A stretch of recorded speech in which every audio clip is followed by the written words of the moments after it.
欢迎来到向伟文墨。如果您喜欢我们的内容，可以点点订阅哦。我叫林小阳，今年28岁，在杭州一家做跨境电商的小公司当运营专员，工资不高，一个月到手7000出头，房租3500，吃饭交通在一跑，月底能存下2000块，就算烧高香。父母在绍兴老家，催婚催得比我老板催 KPI 还勤快。上周六，我妈又打来电话，隔壁王阿姨介绍了个姑娘，研究生毕业，在银行上班，人长得端正，性格也好，你这周末去见一面吧。我本来想推，但转念一想，我都快奔3了，连个正经恋爱都没谈过。大学那会儿忙着兼职打工，工作后又天天加班，社交圈窄得像我家阳台那根晾衣绳，再不见怕是要被我妈压着去公园相亲角挂简历了。于是周一早上，我鼓起勇气敲了总监办公室的门，张总，我想请个假。我把假条递过去，声音有点发虚。周六去相亲。张总监正在看数据报表，头也没抬。相亲？你问家里安排的。我低头搓着手，他忽然把报表往桌上一摔，声音不大，但震得我心一跳。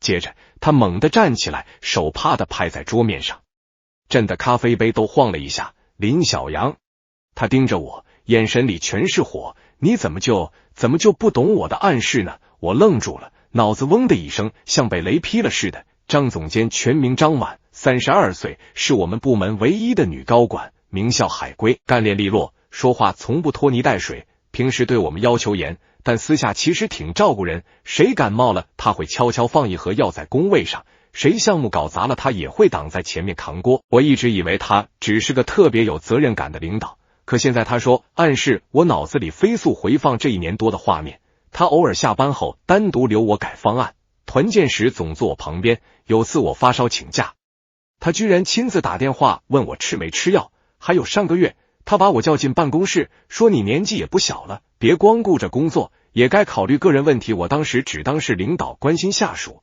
难道他是在暗示我？我站在那儿，脸烫得像刚蒸完桑拿，手心全是汗，想解释又不知道从哪说起。说我以为你只是关心我太轻浮，说我真没往那方面想，更伤人。张总监看我呆若木鸡的样子，眼神从愤怒慢慢变成失望，他深吸一口气，坐回椅子上，声音低了下来，算了，你去相亲吧。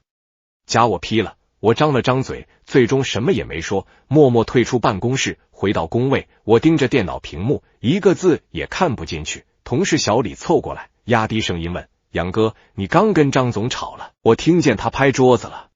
没，就是请个假。我勉强笑了笑。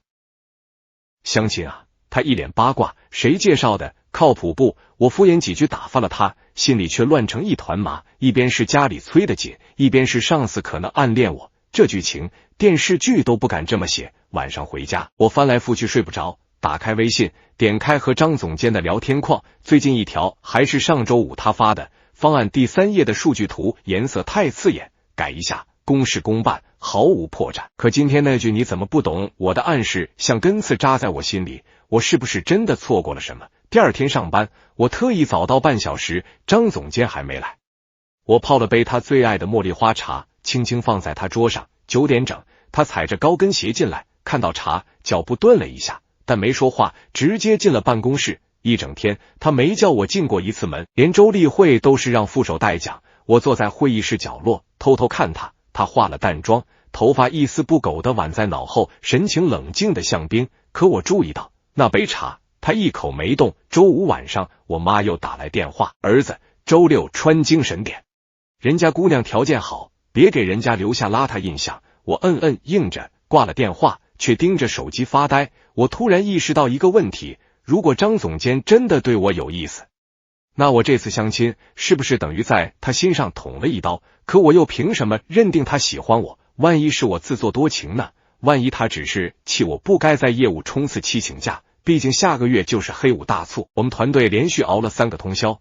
但那个暗示2个字怎么解释？我翻出手机相册，找到去年年会的照片，那晚大家都喝多了，张总监靠在我肩上拍了张合照，当时我觉得是喝醉了没站稳，现在再看，他嘴角微微上扬，眼神温柔的不像话，我的心跳漏了一拍。周六早上，我穿上新买的衬衫，对着镜子打了3遍领带，出门前鬼使神差的给张总监发了条微信，张总，我今天去相亲了，谢谢您批假，发完我就后悔了。这算什么？炫耀、挑衅还是试探？他没回。我坐地铁去西湖边的咖啡馆，路上一直在想，如果今天这个姑娘不合适，我是不是该回头看看身边的人？可现实哪有那么多回头？职场上下级，年龄差4岁，他还是我直属领导。就算他真有那意思，我们能在一起吗？公司有规定，同部门恋爱要报备，严重的话甚至要调岗。他好不容易爬到总监位置，会为了我冒这个险？我在咖啡馆门口站了10分钟才推门进去。姑娘确实漂亮，谈吐得体，聊起工作、旅行、电影都很投缘。可我满脑子都是张总监拍桌子那一刻的眼神，不是生气，是受伤。2个小时后，我送他到地铁口，他笑着说下次可以一起去看展。我点点头，却说对不起，可能不太合适。他愣了一下，礼貌地笑了笑，没关系，祝你早日找到对的人。我转身离开，心里空落落的，又莫名轻松。回家路上，我收到一条微信，是张总监发的，只有5个字：相亲顺利吗？我盯着屏幕，手指悬在键盘上，久久没动，该怎么回？说没成，他会不会觉得我在等他？说挺好的，那是不是彻底断了念想？我深吸一口气，终于敲下一行字：没成。因为我心里好像已经有别人了。发出去的瞬间，我手都在抖。3分钟后，他回了一个句号，就一个句号。我苦笑，也许这就是结局了。可没想到，周一早上我刚进公司就被 HR 叫去谈话。林小阳，张总监申请调你去深圳分公司负责新市场开拓，你愿意吗？我懵了，为什么是我？ HR 意味深长地看了我一眼，他说你能力强，适合独当一面。我走出 HR 办公室，看见张总监站在走廊尽头，他穿着米色风衣，背对着我，手里拿着一杯咖啡，阳光从窗户照进来，落在他肩上。我没走过去，只是远远看着。那一刻，我忽然明白了，他不是在赶我走，是在给我，也给自己一个台阶。而我要不要跨上去？ HR 那句话像块石头砸进我平静的生活湖面，涟漪一圈圈扩散，搅得我整晚没睡。调去深圳分公司听起来是升职，实则是放逐。可张婉为什么要这么做？是因为我那天发的那条微信，还是他早就想让我走，只是借相亲这事当借口？我坐在出租屋的小沙发上，盯着手机里和他的聊天记录，那个孤零零的句号像一道关上的门。第二天一早，我提前半小时到公司，想当面问清楚，可张总监办公室的门紧闭着，前台说他7点就出门了，去机场飞深圳开新市场筹备会，他连见都不愿见我一面。我坐在工位上，心像被掏空了一块。同事小李凑过来，神秘兮兮的压低声音：杨哥，听说你要调深圳了，真的假的？那边工资高，但房租也吓死人啊。还没定，我勉强笑了笑，再说吧。其实我心里乱得很，去深圳意味着离开杭州，离开熟悉的一切，也离开他。可留下呢？每天抬头不见低头见，尴尬的连茶水间都不敢进。而且如果他真对我有感情，为什么不说破？为什么要用这种方式推开我？中午吃饭时，我妈又打来电话，儿子，上次那个姑娘不合适就算了，王阿姨又介绍了一个在税务局上班，下周6。妈，我打断她，我可能要调去深圳了。电话那头沉默了几秒，然后声音突然拔高：什么？深圳那么远，你一个人去，谁照顾你？再说了，你都28了，再拖几年，好姑娘都被挑光了。我知道，我扒拉着饭，味同嚼嚼蜡，可工作机会难得，工作。你爸当年就是为工作跑外地，结果呢，家不像家，孩子没人管。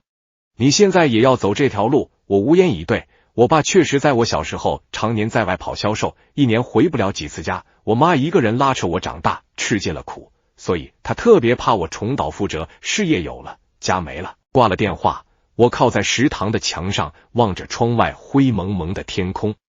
这座城市我待了5年，从实习生做到运营骨干，吃过泡面，熬过通宵，也在这里第一次领到5000块的工资，兴奋得请全组喝奶茶。可现在他突然变得陌生起来。下午我收到一封正式邮件，关于林小阳同志调任深圳分公司的通知，附件里写着薪资上调 30%， 岗位升为区域运营主管，负责华南市场从0到1的搭建，条件优厚的不像话。可我知道这不是因为我多优秀，我们部门比我能干的人多了去了，张婉选我一定有别的原因。下班前，我鼓起勇气敲了他办公室的门，门开了，他刚回来，风尘仆仆，脸上带着倦意，但妆容依旧精致。有事，他语气平淡，像在问一个普通下属。张总，我嗓子有点干，我想问问调深圳的事，是不是因为上周六我说的那句话？他眼神闪了一下，很快恢复冷静。你想多了，这是公司战略调整，需要可靠的人过去打基础。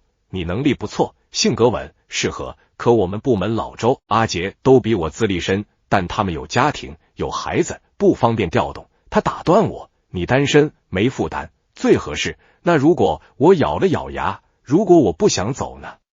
他愣住了，手指无意识地摩挲着咖啡杯边缘，几秒钟后，他轻声说：林小阳，有时候不想不是理由，成年人的世界得看什么对大家最好，那什么是对大家最好的？我直视他的眼睛，是你把我调走，假装什么都没发生，还是我们至少把话说清楚？他避开我的目光，望向窗外，有些话说清楚了，反而更难收场。我忽然明白了，他不是不爱，是不敢。32岁的女总监在这家公司拼了8年才坐上这个位置，多少双眼睛盯着她，多少人在等她犯错。如果传出和下属的绯闻，哪怕只是传言，她的权威，她的职业形象可能一夜崩塌。而我不过是个普通打工人，连社保都没交满5年。我们之间的差距从来不只是4岁年龄，而是阶层、身份、风险承担能力的鸿沟。我明白了，我点点头，转身要走。小杨，他忽然叫住我，声音很轻。深圳其实挺好的，气候暖，机会多，你去了，好好干。我没回头，只嗯了一声，走出大楼。天已经黑了，杭州的冬天湿冷刺骨。我裹紧外套，站在街边点了根烟。其实我不常抽，只是此刻需要一点灼热感，提醒自己还活着。手机震动，是大学室友老陈发来的消息，听说你要去深圳，巧了。我表妹在深圳做 UI 设计，27，单身，要不要认识下？我苦笑，回了个再说吧。回到家，我打开招聘软件，搜深圳运营主管，发现类似岗位确实不少，薪资普遍比我现在的高40%以上。深圳这座以速度和野心着称的城市，对年轻人永远敞开大门，只要你敢拼。可我真的敢吗？我翻出相册，找到去年团建时拍的一张照片，张婉站在山顶，风吹起她的长发，她笑得眼睛弯成月牙，那是我第一次见她卸下总监面具的样子。我盯着那张照片看了很久，最后把它设成了锁屏。第二天我去找 HR 签了调任同意书，签字那一刻手很稳，心却在抖。我知道这一签不只是换个城市，更是斩断一段可能的感情。可也许这才是对他对我最好的选择，用距离代替告白，用沉默代替纠缠。临行前1周，公司给我办了小型欢送会，张婉没来，只让助理送了份礼物，一本精装版的原则，扉页上写着：愿你在新战场依然清醒而坚定。 W 没有署名，只有一个字母，可我知道是谁。周5晚上，我收拾行李，衣服不多，书倒是装了2大箱，正叠衬衫时，手机响了，是个陌生号码。喂，请问是林小阳吗？一个温柔的女声。我是张婉的朋友，她让我转告你一件事。对方顿了顿，他说，如果你在出发前后悔了，可以不去，他会想办法安排别人。我握着手机，喉咙发紧，替我谢谢他，我轻声说。但我已经决定了。挂了电话，我走到阳台，望着远处钱塘江的灯火。这座城市曾给我希望，也让我心碎。而明天我就要奔向另一座城市，带着未说出口的喜欢和一个不确定的未来。飞机落地深圳宝安机场时是周3下午4点，南方的冬天暖得不像话。我穿着在杭州觉得刚好的薄外套，一下飞机就热出了一层汗。接机的是分公司行政小林，95后，扎着马尾，说话带着广普口音：杨哥，欢迎来深圳。张总交代过，一定要好好安顿你。听到张总2个字，我心里一紧，但面上只点点头，谢谢，麻烦你了。公司给我租的房子在南山科技园附近，一室一厅，月租4500，比我杭州房租贵1000，但薪资涨了3000，算下来还划算。房间干净整洁，阳台朝南，能看见腾讯大厦的玻璃幕墙在阳光下闪闪发亮。这边互联网公司多，晚上10点街上还有人跑步加班。小林一边帮我搬行李一边说，你慢慢就习惯了，深圳节奏快，但机会也多。我笑了笑，没说话。其实我最怕的不是节奏快，而是太安静。晚上我一个人煮了碗泡面，坐在窗边吃，对面写字楼灯火通明，每一盏灯背后都是一个拼命的人。我想起张婉曾经说过，做跨境电商拼的不是聪明，是耐力，谁熬得住谁赢。现在我在他的安排下成了那个被派去前线的人。第二天上班，我见到了深圳团队，总共6个人，平均年龄26岁，全是新人。我的头衔是华南区运营主管，听起来很厉害，实际上是从零开始搭流程、建渠道、跑供应商。第1个月，我每天工作到凌晨，时差要跟美国客户对，物流要协调广州仓，广告投放要盯数据，还要应付总部隔3差5的战略调整。有天半夜3点，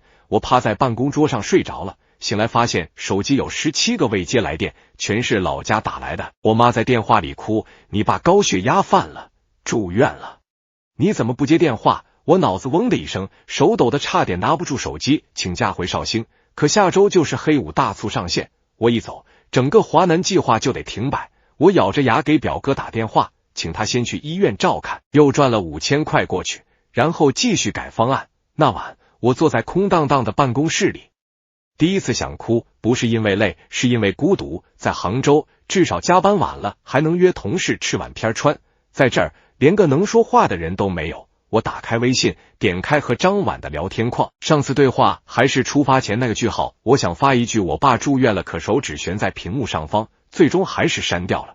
他现在是总监，不是朋友，更不是恋人，我凭什么打扰他？但没想到第二天中午，我收到一条短信，来自一个陌生号码，听说你父亲身体不适，望早日康复，保重自己，别硬撑，大不了。我盯着那行字，眼眶发热。他怎么知道的？是不是 HR 告诉他的？还是他一直在默默关注我？我没回，不是不想，是不敢，怕一开口就收不住。日子就这么一天天熬过去。黑五大促上线那天，我们销售额破了预期 30%， 总部发来贺电，晚上团队聚餐，大家喝多了，实习生小陈拍着我肩膀说，杨哥你真牛，才来2个月就把华南做起来了。我笑着举杯，心里却空落落的。12月中旬，杭州下雪了，朋友圈里全是断桥残雪的照片。我翻到张婉的动态，他发了一张公司年会合影，站在 C 位，笑容得体，眼神却透着疲惫。配文只有2个字，年终。我点了个赞，又迅速取消，怕他看到，又怕他看不到。圣诞节前，我妈又打来电话，儿子，你什么时候回来？隔壁王阿姨说，那个银行姑娘还在等你消息呢，人家对你印象不错。妈，我在深圳忙项目，暂时回不去，忙。你都快30了，再不结婚，以后怎么办？你看看你表弟，孩子都会打酱油了。我叹了口气，妈，感情这事强求不来，那你就打算一个人过一辈子。他声音哽咽，你爸病倒那天，我一个人在医院缴费签字，连个商量的人都没有。我不想你以后也这样。我沉默了。他说的对，可我心里装着一个人，怎么去接受别人？元旦那天，深圳下起了罕见的小雨，我一个人去了海边，海风咸湿，吹得人清醒。我坐在礁石上，想起去年这时候还在杭州公司加班，张婉悄悄给我点了份姜茶外卖，备注写别感冒，项目还靠你。那时我以为只是领导关心下属，现在才懂，那是他能给的最温柔的喜欢。回到出租屋，我打开电脑，开始写一份华南市场半年规划，写到凌晨2点，忽然收到一封邮件，发件人 john1@triplex.com， 主题关于你近期表现的反馈。我心跳加速，点开，内容很正式，全是工作评价。林小阳同志在深圳期间展现出极强的执行力与抗压能力，建议给予季度优秀员工奖。末尾有一行小字，令春节将至，若回航可约饭。老地方执委官，我盯着那句话看了足足10分钟。老地方是我们以前加班后常去的那家执委官，他总点虾肉小笼，我爱喝牛肉粉丝汤。约饭不是汇报工作，不是聊聊业务，是约饭。他终于松了一道缝，我立刻回邮件，一定。发完又觉得太急切，赶紧补了一句，感谢认可，我会继续努力。第二天，我请了年假，订了腊月28回杭州的机票。这是我调来深圳后第一次主动想回去，可就在临行前2天，公司突发状况，合作的海外仓爆仓，上千单延迟发货，客户投诉如潮，我不得不留下处理危机。除夕夜，我一个人在深圳出租屋里煮饺子，视频里爸妈强颜欢笑，没事，明年再回。你在外面好好的就行。挂了视频，我打开微信给张婉发了条消息：今年回不去了，抱歉。他秒回：安全第一，饺子吃了没？我鼻子一酸，刚吃，速冻的。他发来一个表情包，一只小猫捧着热汤，配字：下次我请你吃现包的。我盯着那句话笑了，又哭了。原来他也在等春节假期结束，我回深圳复工。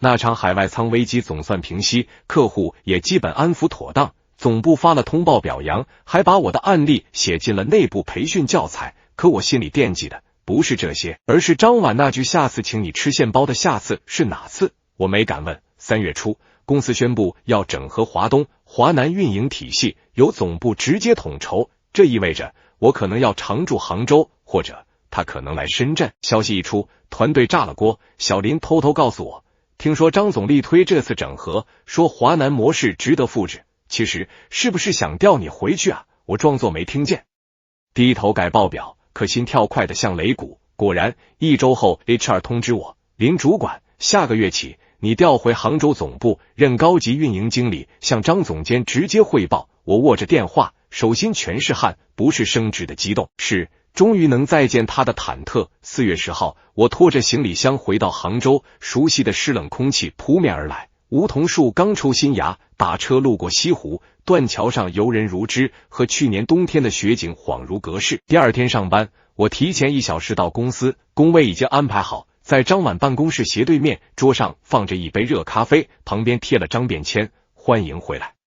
W 自己清秀，和原则扉页上的一模一样。9点整，他踩着高跟鞋从电梯出来，瘦了些，黑眼圈明显，但眼神依旧锐利。他看见我，脚步微顿，随即点头，来了，待会来我办公室对一下华南交接。好，我声音有点哑。上午10点，我敲开他办公室的门，他正在看文件，抬头时，我们目光撞在一起，那一秒，空气仿佛凝固了。坐，他指了指沙发，语气公事公办。华南 Q1 数据我看过了，做得不错，谢谢张总。我递上 U 盘，这是详细复盘，包括供应商清单、广告模型、用户画像。他接过 U 盘，手指不经意擦过我的指尖，我们都愣了一下，迅速收回手，沉默了几秒。他忽然问，在深圳一个人习惯吗？还行，我笑了笑，就是吃不惯肠粉，太甜。他嘴角微微扬起，杭州的片川还喝得惯吗？当然。我看着他，尤其牛肉粉丝汤，他低头翻文件，耳根却悄悄红了。那天之后，我们恢复了正常的上下级关系。他布置任务，我执行汇报。开会时，他点我发言。散会后，我发邮件确认细节，一切都很专业，很克制。可有些东西变了，比如他不再让我加班到深夜，总在8点准。比如团建聚餐，他会恰好坐在我旁边，帮我挡掉同事敬的酒。他胃不好。比如有天下雨，我忘带伞，走出公司发现他站在门口，手里多了一把折叠伞，顺路一起走一段。我们沿着运河慢慢走，谁也没提过去半年的事，直到快到我家小区门口，他忽然停下，小杨，他叫我的名字，不是林主管，也不是你，那天你说心里有别人了，是真的吗？我心跳漏了一拍，原来他还记得，是真的。我直视他的眼睛，而且那个人现在就站在我面前，他怔住，嘴唇微微颤抖。几秒钟后，他低声说，你知道我们之间有多少障碍吗？知道。我说，你是总监，我是下属，你32，我28，公司有规定，舆论有风险，我妈还催我相亲，那你为什么还说？因为我不想再错过了。我深吸一口气，上次在杭州，我以为你只是领导关心我，去深圳后我才明白，你给我的是别人给不了的温柔，而我不想用合适去将就，只想为喜欢拼一次。他眼眶红了，却强忍着没哭。可如果最后我们都输了呢？那就输。我说，至少试过。他沉默了很久，久到我以为他又要转身离开。可最后他轻轻点了点头，那先从吃饭开始吧。吃饭？他终于露出一点笑意。知味观的虾肉小笼，我请你，这次现包的。第二天中午，我们去了知味观，还是靠窗的老位置。他点了虾肉小笼，我点了牛肉粉丝汤。蒸笼掀开，热气腾腾，香味扑鼻。他夹了一个小笼给我，小心烫。我咬了一口，汤汁一出，鲜得让人想哭。不是因为味道，是因为我们终于坐在了一起，不是上下级，不是暗示与误解，而是两个普通男女，小心翼翼地靠近彼此。其实他忽然开口，去年你请假去相亲那天，我本来打算晚上约你吃饭，正式告诉你我的心意。我愣住，真的？他低头搅着汤，可你说要去相亲，我一下子慌了，觉得是不是自己太自作多情，是不是你根本没那个意思，所以才拍桌子。其实是气自己。我握住他的手，那现在呢？还气吗？他反手握住我，掌心温热，现在只想好好吃这顿饭。窗外春雨淅淅沥沥落下，杭州的春天总是又湿又暖，像一场迟来的告白。和张婉在知味观吃完那顿饭后，我们之间像解开了一个结，他不再刻意回避我，我也敢在茶水间多看他一眼。偶尔加班晚了，他会说顺路，我送你。其实他住城西，我住城东，根本不同路，但我们都心照不宣地维持着表面正常。公司里，他是张总监，我是林经理，私下里我们开始约饭、散步、看展。他喜欢美术馆，我陪他去。我喜欢老巷子里的修车铺拍胶片，他就站在旁边等，手里捧着一杯热奶茶。4月底，杭州下了一场连绵细雨。那天晚上，我们在运河边散步。你是总监，万一……我知道风险。他打断我，但我32岁了，不想再为别人怎么看活。如果因为怕流言就放弃喜欢的人，那我这些年拼到总监又有什么意义？他说的坚定，可我知道他是在赌公司的人性，赌自己的价值，也赌我对他的真心。3天后，他真的向 HR 提交了员工关系报备表，附上我们的说明信。消息像野火一样在公司传开，张总监和林小阳。真的假的？他不是刚从深圳调回来吗？这么快？难怪他升得快，原来有特殊关系啊。闲言碎语像针，扎得我坐立不安，连一向跟我好的小李都躲着我。开会时不敢对视，只有副手老周私下拍拍我肩，兄弟，佩服，但悠着点，树大招风。最难受的是我妈，她不知从哪听说了这事，打来电话劈头就骂，你疯了，跟领导谈恋爱，还是女领导，你是不是想被说吃软饭？人家图你什么？图你老实，图你工资7000。妈，他不是那种人。我解释，我们是真心的，真心能当饭吃。他声音发抖，你爸当年也是这么说的。结果呢？工作丢了，假散了。你现在又要重蹈覆辙。我无言以对。老一辈的创伤像一道深沟，横在我和他的理解之间，而公司层面的压力也来了。周五下午，我被叫去 CEO 办公室。王总50多岁，是公司创始人，向来雷厉风行。他没绕弯子，直接问，你和张婉的事是真的？是。我点头。你知道他是我们花了3年才挖来的核心高管吧？去年带团队做到全公司利润第一。他盯着我，现在你们搞这一出，让其他员工怎么想？会不会觉得晋升靠关系？我们的工作成果可以经得起任何审计。我说，感情是私事，但业绩是公事，我愿意接受任何考核。他沉默片刻，忽然笑了。年轻人有骨气，但职场不是谈恋爱的地方。这样吧，给你们2个选择，要么你调去新成立的海外事业部，常驻新加坡，要么他降为高级经理，脱离管理序列。我脑子嗡的一声，这不是选择，是逼我们分开。回到工位，我手抖的打不开电脑。张婉发来微信，王总找你了。我把条件告诉他，他回得很快，我去谈。半小时后，他从 CEO 办公室出来，脸色苍白。他走到我桌前，声音很轻，我选第2个。不行。我猛地站起来，你为这个位置拼了8年，怎么能？因为我更不想失去你。他直视我，职位可以再挣，但错过你，我可能一辈子后悔。我眼眶发热，却说不出话。这时 HR 突然群发邮件，即日起，张婉女士因个人原因申请转岗，不再担任运营总监一职，由林小阳同志暂代总监职责，主持全面工作。全公司哗然。我冲进他办公室，你真辞职了？没辞职，只是转岗。他苦笑，去做培训部高级顾问，不带团队，不碰业务，相当于半退居二线，值得吗？我声音发颤，值得。他握住我的手，只要还能每天看见你就够了。可事情没完，周一晨会，几个老员工集体请假，周三市场部拒绝配合我们新方案，周五有人匿名在内部论坛发帖，总监为爱让权，新人空降掌舵，公司还有公平可言，舆论发酵得很快，连客户都听说了。有合作方委婉表示，最近贵司人事变动频繁，我们有点担心稳定性。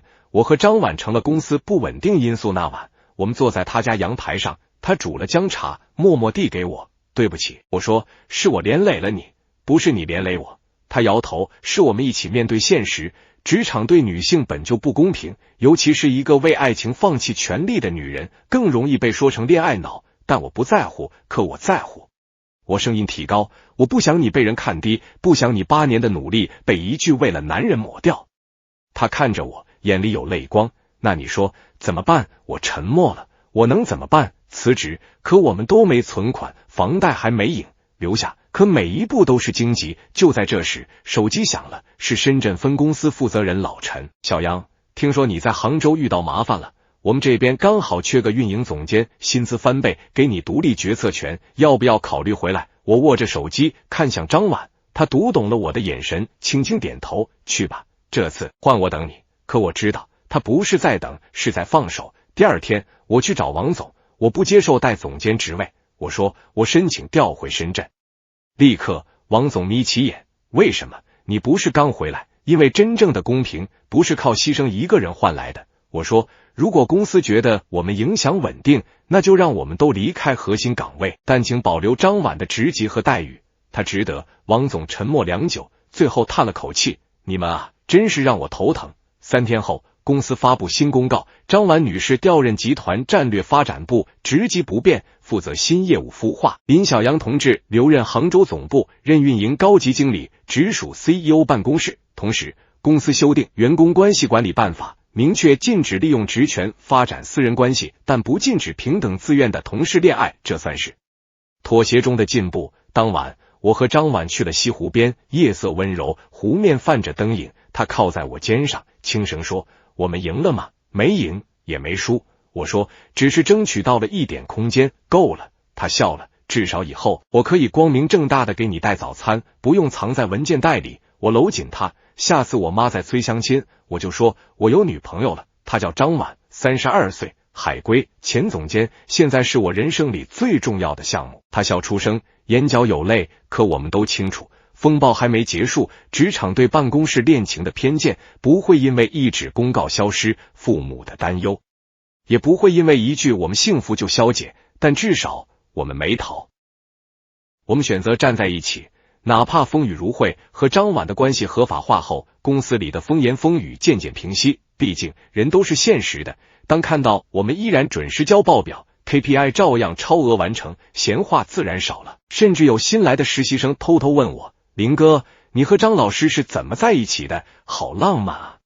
我苦笑，浪漫，每天在合规边缘试探，在流言里站稳脚跟，在父母质疑中坚持选择，这哪是浪漫，分明是硬仗。但真正的硬仗还在后头。5月中旬，我妈打来电话，语气反常的温和，儿子，端午节回趟家吧，你爸想你了。顿了顿，又补一句，带上那个张总监一起。我差点把手机摔了。妈，你是认真的？怎么，她不是你女朋友吗？我妈声音陡然拔高，总不能谈1年连面都不露吧？再说了，人家都32了，你拖得起，人家等得起吗？我一时语塞。其实我和张婉早商量过见家长的事，但他一直犹豫。你妈传统，我年纪比你大，又是你领导，怕他接受不了。可现在我妈主动提了，反倒让我慌了。我把这事告诉张婉，她正在开视频会，听见后愣了几秒，然后轻声说，好，我去。端午节前1天，我们买了水果、茶叶、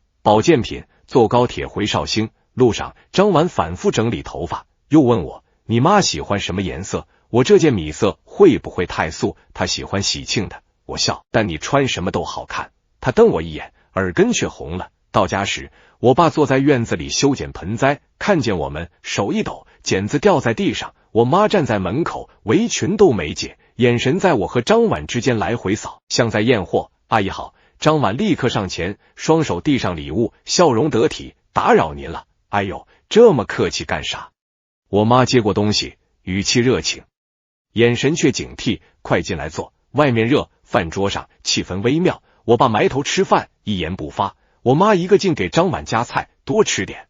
看你瘦的，是不是工作太辛苦？还好，谢谢阿姨。张婉礼貌应答，举止大方。可当我妈问起她家庭情况时，空气忽然冷了。你爸妈是做什么的？父亲是大学教授，母亲退休前在医院做行政。哦，知识分子啊。我妈点点头，又问，那你一个人在杭州，没兄弟姐妹帮衬？我是独女。张婉微笑，所以更懂得独立。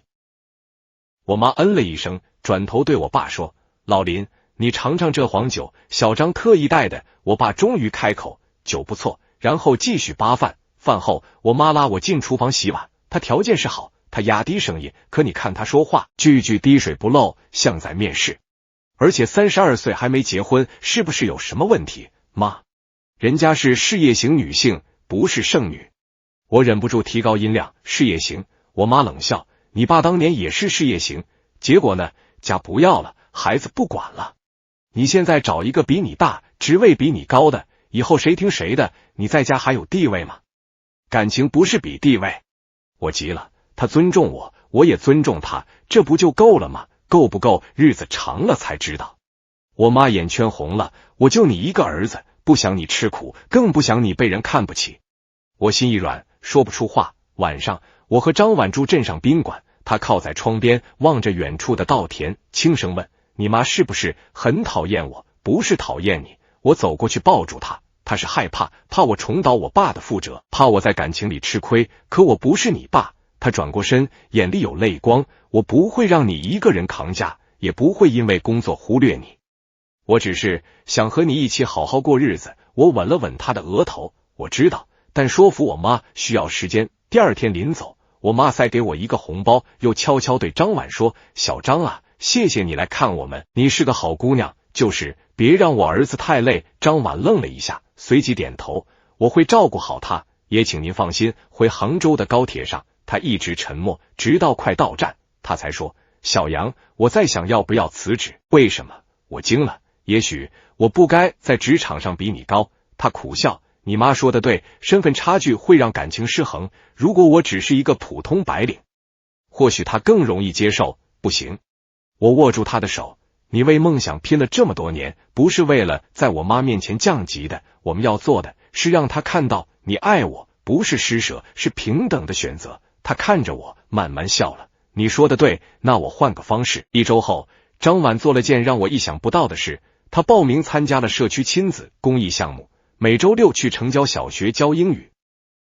你妈担心我只顾事业不顾家，她说，那我就让她看看我也可以温柔接地气。同时她开始学做菜，第1次尝试片川汤咸的没法喝，第3次面条煮烂了，第5次终于能端上桌。她拍了照片发给我妈，阿姨，我学着做了杭州味道，下次来家里给您露一手。我妈回了个好，没多话，但表情包换成了笑脸。6月底，我爸高血压复查，我请假陪他去医院，没想到张婉也来了，手里拎着保温桶，炖了点山药排骨汤，清淡，适合病人。他对老爸说，叔叔，您别嫌我冒昧。我爸摆摆手，你忙你的，不用管我。可那天下午，他破天荒的主动问，小张，平时下班几点？一般6点半。张婉答，但周末尽量不加班。年轻人注意身体。他嘟囔了一句，转身走了。回家路上，我激动的差点跳起来。我爸主动跟你说话了，这是历史性突破。张婉笑着摇头，别高兴太早，真正的考验还在后面。果然7月初，我妈突然杀到杭州，我来看看你们住的怎么样。她站在我们合租的公寓门口，目光扫过客厅、厨房、卧室，2个人住倒是干净。张婉早有准备，提前打扫、买菜、泡茶。中午她亲自下厨，做了4菜1汤，清蒸鲈鱼、油焖春笋、蒜蓉空心菜、糖醋排骨，还有我爸爱喝的冬瓜薏米老鸭汤。我妈尝了一口鱼，眼睛亮了，火候刚好，比我做的还嫩。饭后她拉着张婉聊了2个小时，从养生到理财，从杭州房价到绍兴拆迁政策。临走时，他拍拍张婉的手，以后少让小杨熬夜，他胃不好，记得给他备点苏打饼干。张婉点头，记住了，阿姨。我妈走后，我瘫在沙发上，长舒一口气，过关了。还没，张婉靠在我肩上，但至少他愿意给我机会了。8月，张婉生日，我订了他最爱的美术馆夜场票，打算给他个惊喜。可当天早上，他接到老家电话，他母亲突发脑梗住院了，他脸色煞白，立刻订机票回上海。我二话不说，请假陪他一起去。在医院走廊，我第一次见到张婉脆弱的样子，她握着母亲的手，低声哭：“妈，你一定要好起来，我还没带你见他呢。”他妈妈虚弱的睁开眼，看看我，又看看他，轻轻点头。那一刻，我忽然明白，原来不只是我在努力融入他的世界，他也在拼命向我的世界靠近。而真正的爱情从来不是单方面的妥协，而是彼此奔赴，在对方最狼狈的时候，依然选择握住手。回杭州后，张婉变得格外沉默，直到某天深夜，她靠在我怀里说：“小杨，我想结婚了。”我心跳加速，真的？她抬头看我，不是因为年龄，不是因为压力，是因为我想和你组建一个家，一个不用再向任何人解释、证明、争取的家。我紧紧抱住她，好，这次换我来求婚。张婉说想结婚后，我立刻开始筹备，不是订酒店、选婚纱那种热闹的筹备，而是更实在的是存钱、看房、谈彩礼、办户口迁移。我妈听说我们要结婚，第一反应是她32了，是不是急着要孩子？我哭笑不得，妈，我们连婚都没结，您就想到孙子了？那当然。她理直气壮，女人过了35生孩子风险高，你们得抓紧。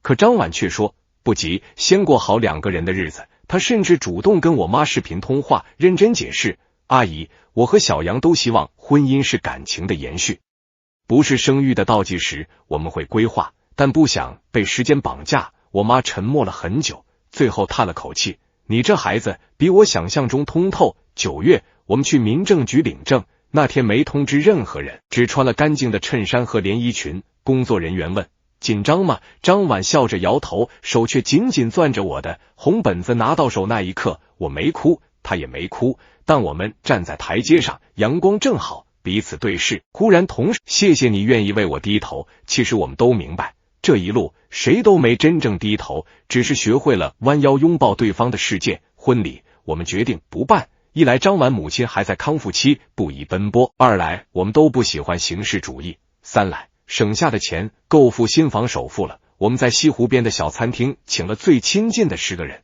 我爸我妈他父母，视频连线，老周、小李，深圳的老陈，还有大学室友，每人1碗片川，1笼虾肉小笼，1杯黄酒。我爸举起酒杯，难得说了句完整的话：小张，以后多担待他。张婉眼眶一红：爸，我会的。我妈偷偷抹眼泪，嘴上还硬：以后吵架别总让他让着你，他从小倔。张婉笑着点头：好，下次我先认错。饭后，我和张婉沿着苏堤散步，秋夜微凉，湖面泛着碎银般的光。后悔吗？我问他。没穿婚纱，没走红毯，连戒指都是素圈。他停下脚步，从包里拿出一个小盒子，里面是我们俩的工牌，这是我留下的。他指着上面的照片，那天你请假去相亲，我拍完桌子，偷偷把你的工牌照存下来了，想着万一你真走了，至少还能看看。我鼻子一酸，从自己钱包里也掏出一张，是他去年年会那张山顶照片的打印版，边角都磨毛了，我也留着。我说，在深圳最难的时候就看一眼，告诉自己杭州有人等我。他扑进我怀里，终于哭了。婚后生活平淡的像白开水，他依然早起做早餐，我负责洗碗。他加班晚了，我煮面等他。我感冒发烧，他整夜换毛巾敷额头。公司也渐渐接纳了我们的关系。新来的实习生甚至羡慕地说：林哥张姐是公司模范夫妻吧，又甜又稳。年底述职会上， CEO 王总半开玩笑地说：当初我以为你们会搞垮团队，结果呢，华南业绩翻倍，华东流程优化，连客户都说你们配合默契，看来爱情也能提升。哇，全场大笑。我和张婉相视一笑，没说话。真正的考验在第2年春天来了，张婉怀孕了。他是在一次晨吐后咽的运棒，2条杠清晰的刺眼。他拿着结果站在我面前，脸色苍白。怎么办？我刚接手集团新项目，这时候我知道他在怕什么，职场对孕产期女性的隐形歧视，他比谁都清楚。但我只说了一句话，这个家由我顶着。第2天，我主动找 HR 沟通，申请调整工作节奏，又跟王总坦白，接下来半年可能需要我多承担一些。王总看着我，忽然笑了，你小子总算有点男人样了。孕期前3个月，张婉反应严重，几乎没法上班。我每天接送她去医院，晚上给她熬小米粥，周末陪她散步，听胎教音乐。我妈知道后，立刻从绍兴赶来，住进我们家。你们年轻人不懂照顾孕妇。她一边念叨，一边炖汤、晒被子、擦地板。张婉感动的不行，阿姨，您不用这么辛苦。怎么不用？我妈瞪眼，这是我孙子。再说了，她压低声音，你对我儿子好，我就对你好，公平交易。我们都笑了。7个月时，张婉坚持回公司复工。她说，不能让人觉得我一怀孕就消失了。我陪她一起，中午送饭，下午接她下班。同事都说，林经理现在走路都轻手轻脚，生怕惊着总监肚子里的娃。其实我只是怕她累。预产期前1周，杭州下起了暴雨。那天半夜，张婉突然肚子疼，我背起她冲下楼，打车去医院。雨太大，车堵在路上，我急得满头汗。